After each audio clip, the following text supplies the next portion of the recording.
بسم اللہ الرحمن الرحیم۔ السلام علیکم، میں ہوں غلام یحییٰ۔ ویلکم ٹو سوچ ٹی وی۔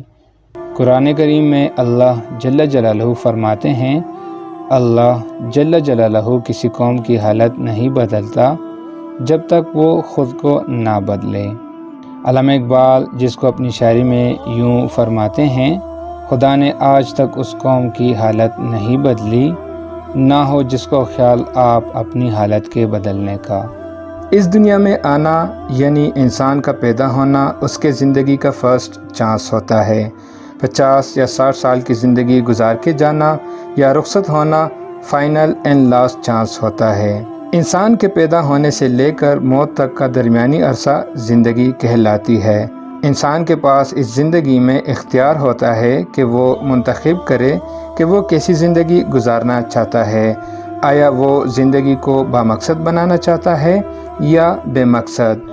انتخاب انسان کے پاس ہے۔ آج اس کے پاس چانس یا اختیار ہے، مرنے کے بعد انسان کے پاس نہ تو اختیار ہوگا نہ ہی اس دنیا میں دوبارہ آنے کا موقع۔ ذرا غور کیجئے، یہ المیہ کتنا بڑا ہے کہ بہت سے لوگ جو قبرستانوں میں دفن ہیں، کیا یہ وہی لوگ نہیں جو اپنی مقررہ وقت اور الاٹ شدہ زندگی گزارنے کے بعد زیر زمین سو گئے ہیں؟ اگر خالق کائنات ان سے یہ سوال کرے کہ ان کی آخری تمنا کیا ہے جسے وہ پورا کرنے چاہتے ہیں، تو یقیناً زیادہ تر کا جواب یہی ہوگا کہ انہیں دوبارہ دنیا میں بھیجا جائے تاکہ وہ دوبارہ اپنی زندگی سے فائدہ اٹھاتے ہوئے پہلے سے مختلف یا اچھا عمل کرے، لیکن افسوس ایسا ممکن نہیں۔ البتہ ہم لوگ جو زندہ ہیں اور سانسیں لے رہے ہیں، ہمارا فرض یہ ہے کہ ہم سوچیں کہ ہماری زندگی کا مقصد کیا ہے، کیونکہ زندگی ایک بار ملتی ہے، بار بار نہیں۔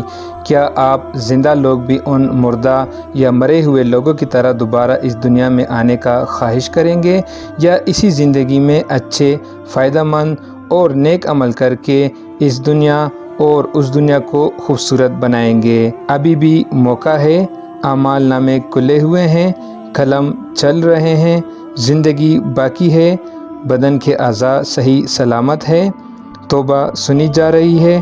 اس سے پہلے کہ زندگی کی نعمت چھن جائے، اعمال نامے بند ہو جائیں اور اعضاء مٹی میں مل جائے، اپنے اللہ جل جلالہ سے صلح کر لے، توبہ و استغفار کر لے اور ہمیشہ کی ناکامی اور پچھتاوے سے بچنے کی تگ و دو شروع کر دے۔ شکریہ، والسلام۔